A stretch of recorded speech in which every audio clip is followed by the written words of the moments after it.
힐링가족 여러분 안녕하세요. 오늘은 11월 25일 목요일 저녁입니다. 어제 정말 오랜만에 하루 쉬었습니다.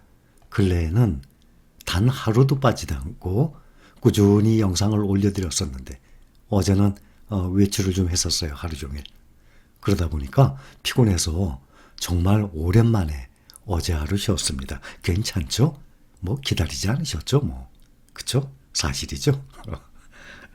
오늘 국내 증시 좀 한번 봅니다. 코스피, 코스닥 다 하락을 했네요.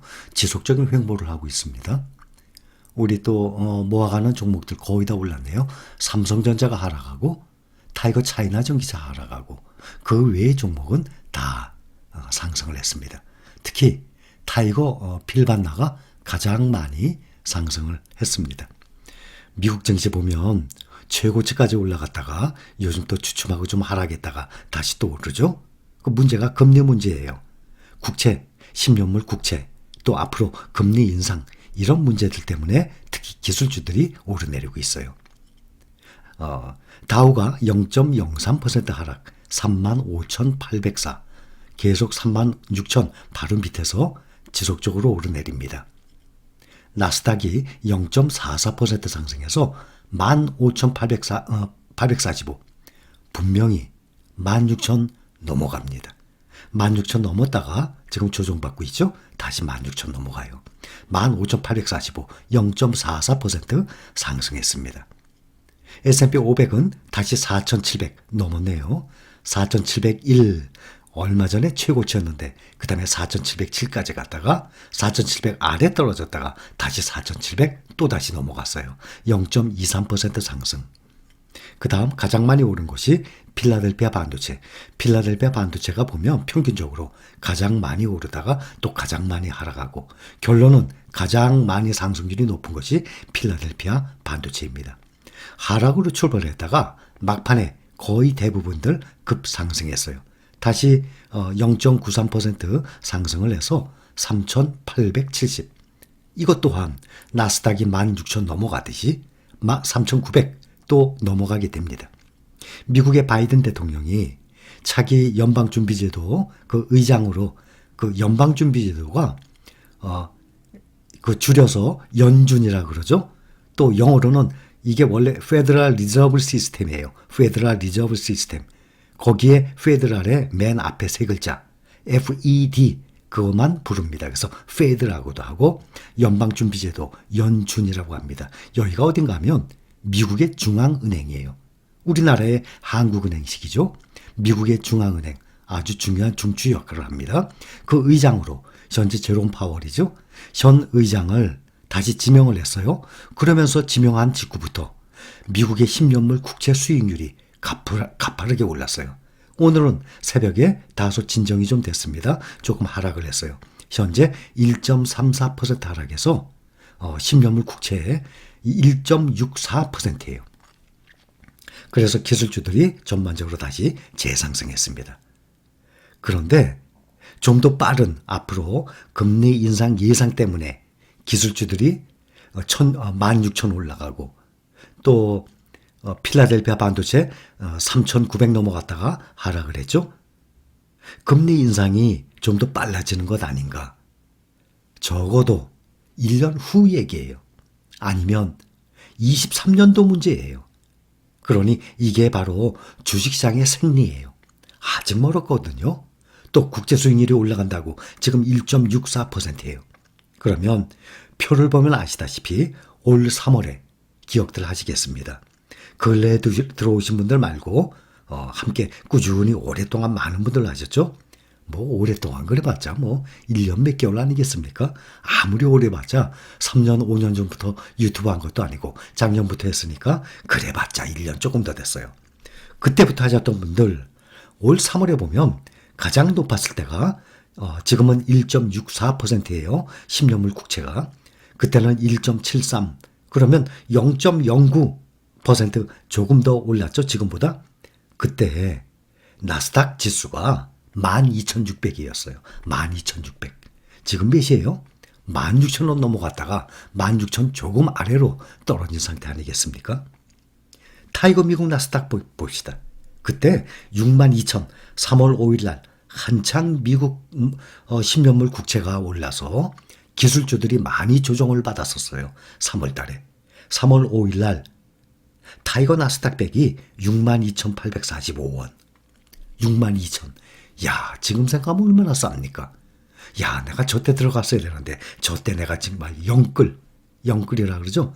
내가 뭐 마이너스 통장이고 담보대출이고 받아서 그때 사놨으면 현재 87,560원이네요. 오늘 현재 87,560원. 그러면 약 40% 가까이 올랐습니다. 40% 가까이. 그것도 8개월 만에. 1년도 아니고 8개월 만에 40% 올랐다면 지금 이런 결과가 확실하다 그러면 3월 달에 정말 영끌을 해서라도 62,000원에 샀겠죠. 그렇다면 앞으로 8개월 후에 이 가격이 현재 87,560원에서 어떻게 되겠습니까? 8개월 전에 62,000원대처럼 앞으로 또 40% 가까이 올리겠습니까? 그게 확실하다 그러면 정말 또 영끌해야지. 당연히 영끌해야지. 8개월 동안 이자 해봤자 2, 3%밖에 더 돼요? 그러나 당장 내일부터의 주가를 모르기 때문에 그런 행위를 못하는 것이죠. 타이거 차이나 전기차 아시죠? 10,000원이었어요. 12,000원. 그때 3월 초에 12,000원. 지금 얼마예요? 20,000원 바로 전이네요. 19,900원. 그러면 90% 이상 상승했어요. 90% 이상. 거의 2배 가까이 상승했다는 얘기예요. 정말 앞으로도 8개월 후에 이렇게들 수십 %씩 오른다면 당연히 영끌해야죠. 담보대출 8개월 동안 얼마인데요? 마이너스 통장 8개월 동안 이자 얼마입니까? 그래봤자 3, 4% 아닙니까? 그러나 미래는 모르기 때문에 섣불리 행동을 못하는 것이죠. 자, 앞으로 1년 후 미래에서 왔습니다. 2022년 11월 25일 지금부터 1년 후죠. 1년 후 미래에서 왔습니다. 그리고 과거 1년 전 21년 11월 25일 아니 그때 영상을 보니까 타이거 차이나 전기차가 10,000원대야? 19,900원. 물건 팔 때도 보면 79,900원. 그렇죠? 뭐 옷이나 무슨 물건 비싼 거 팔 때 보면 뭐 100만 원짜리도 99만 9천 원. 그 생각 납니다. 80만 원 그러면 79만 9천 원. 타이거 차이나 전기차 2만 원이 아니라 19,900원. 어디 물건 팔 때 100원 싸게 하는 그런 느낌입니다. 1년 후 미래에서 본다 그러면 19,900원? 야, 이거 정말 싼 건데 내가 그때 정말 모든 걸 한꺼번에 샀어야지. 여러분, 주식을 매수할 때 가격이 그러니까 이 멘탈 때문에 그래요. 가격이 하락하잖아요. 그러면 두려워하는 사람들이 상당히 많아요. 멘탈이 제대로 잡힌 사람들 아니면 가격 떨어지면 자꾸 무서워해요. 두려워해요. 내 돈 날아갈까 봐. 여러분, 돈 절대 안 날아가요. 아무런 염려하지 마십시오. 내가 투자한 돈이 폐지가 돼요? 휴지 조각이 돼요? 아니에요. 그럴 염려 없어요. 내가 1,000만 원 투자하고 5천만 원 투자했는데 조금 떨어졌어요. 기다리세요. 그거보다 투자한 금액에서 분명히 플러스가 됩니다. 그런데 대부분 염려가 되시는 분들은 주가가 떨어지면 염려를 하거든요. 그러니까 주가 떨어질 때마다 분산 매수하세요. 매수를 나눠서 매수를 하세요. 그러다 보면 주가 하락이 무서워지질 않아요. 그런데 그것이 결론을 1년, 2년 넣고 보죠. 아무 때나 사는 거 다 똑같아요. 별 차이 안 나요.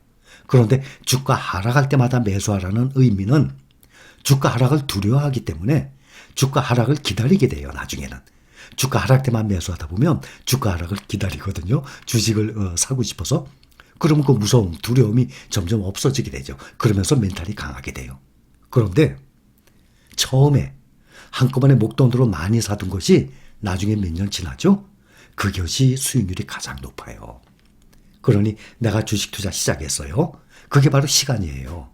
시간이 갈수록 불어나기 때문에 맨 처음에 한꺼번에 5천만 원, 1억 처음에 한꺼번에 딱 사두는 게 그때 목돈 들어간 것이 몇 년 후에 보면 가장 수익률이 높은 거예요. 그런데 맨 처음에 시작하면서 어떻게 처음부터 멘탈도 강하지 못한데 처음부터 크게 큰 돈을 막 넣습니까? 그래서 주가 하락 때마다 조금씩 분할 매수하세요. 그러는 거예요. 그렇게 되면 멘탈이 점점 강화가 되거든요. 신규 실업 수당 건수를 보면 1970년대부터 지금까지 보면 51년간의 표예요. 51년간. 1969년 이후 처음으로 신규 실업 수당 건수가 20만 건 아래로 떨어졌어요. 19만 9천. 이것도 20만에서 또 빠졌네. 19만 9천. 그러면은 고용이 그만큼 안정됐다는 얘기 아닙니까? 그동안은 신규 실업 수당 건수가 점점 많을 때는 불안했었어요. 실업자들이 많으니까. 그런데 지금은 1969년 이후니까 51년 만에 처음으로 20만 건 아래로. 팬데믹 전에, 작년 코로나 전에도 20만 위였거든요. 보통 21만, 22만 그랬어요. 신규 실업 수당 건수가. 근데 지금은 그때보다도 더 아래로 돼서 1969년 이후 처음으로 20만 명 아래로 떨어진 거예요. 그러니 일자리 많이 돌아갔다는 얘기 아닙니까? 이 실업 그 수당 건수가 줄어들었으니까. 그러니 이제는 또 뭐가 문제가 하면 이렇게 고용 안정됐으니까 금리 인상하는 거 아니냐. 이런 걱정들을 또 하는 거예요. 이게 주식시장의 승리예요.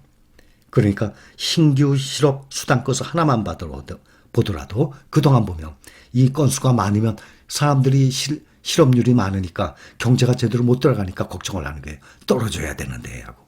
근데 지금 50년 만에 처음으로 20만 명 아래로 떨어지니까 이제는 안정됐으니까 금리 인상 빨리 오는 거 아니냐? 또 이런 걱정을 하는 거예요. 이것이 주식시장의 생리예요. 그러니 이런 하루하루 뭐 좋은 뉴스, 나쁜 뉴스 뭐 별게 다 나옵니다. 거기에 좌지우지할 이유가 전혀 없어요. 작년과 올해 급상승했어요. 주가가. 또 재작년도 그러니까 2019년, 20년, 21년 3년 동안에 급상승했어요. 100년 동안의 역사를 보잖아요.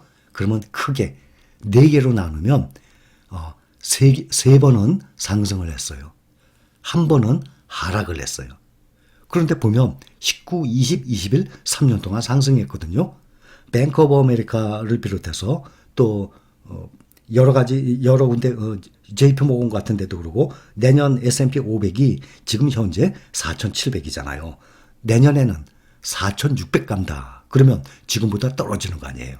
내년에 하락한다고 예상을 하는 그러한 회사들이 많아요. 기업들이. 그건 뭐 두고 봐야 알죠. 그거 정확히 누가 맞춥니까? 골드만삭스 같은 경우는 내년이 올해보다 더 많이 상승한다 그러잖아요. 이런 뉴스들이 계속 매일매일 새로이 나오고 있습니다. 그러나 멀리 본다 그러면 주가는 항상 우상향하게 돼 있습니다. 그것을 저는 미국장을 말씀을 드리는 것이에요. 세계 1등 시장을. 오늘 밤 11월 25일 추수감사절이에요. 그래서 오늘 밤 미국에는 휴장을 하고 내일은 11시 반에 시작을 해서 일찍 끝납니다. 아침 6시에 끝나는 것이 아니라 새벽 3시쯤 그러니까 3시간 일찍 끝나는 걸로 알고 있거든요. 그러니까 오늘 밤은 휴장하고 내일은 다시 개장을 할 것입니다. 국내 증시가 좀 올랐으면 하는데 지속적으로 횡보 중에 있습니다. 오늘 우리가 투자하는 종목들은 미국 그 추종 종목들은 거의 다 올랐습니다. 달러 환율도 지속적으로 오르고 있어요. 1190원에 또 마감을 했습니다. 오늘 이 정도까지만 설명을 합니다. 실린 가족 여러분 사랑합니다.